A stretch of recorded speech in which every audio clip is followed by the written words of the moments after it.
If you're feeling weak right now, today is perfect for you. Hey everyone, it's Pastor Chris. Hope you're doing great as we continue our series, Summer of Soul. And we'll continue to learn how to care for our souls by following along the life of a man named David. Now this week is the week that David finally becomes the king of Israel. Up to this point, King Saul had been the king and sitting on the throne, and David's quietly waiting, patiently waiting for his time to assume the throne. Now it so happens that Saul goes into battle with the Philistine army, and the Jewish army is overwhelmed. And so Saul turns to his armor bearer and says, "Hey, kill me, lest these people do something terrible to me." And so Saul dies. Now I don't know if you've ever seen the movie Godfather. It's like one of the top 5 of all time. You should totally check it out. I'm gonna make him an offer he can't refuse.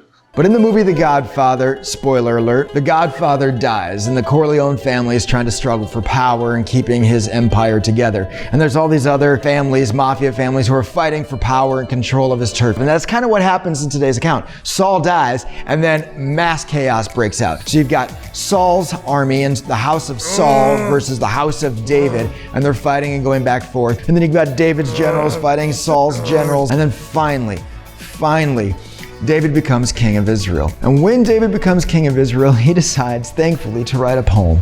And when we read the poem, we realize what it is that carried David through all of those 20 years of waiting to take the throne. From the time he was a shepherd boy, all the way through his life when Saul was trying to kill him, and then the armies were pursuing him. And what it is that keeps David strong, my friends, is what will keep you strong. Especially if you're feeling weak right now and you can't go on, you can't continue another day of trying hard, you're getting tired of always trying to live up to the standard.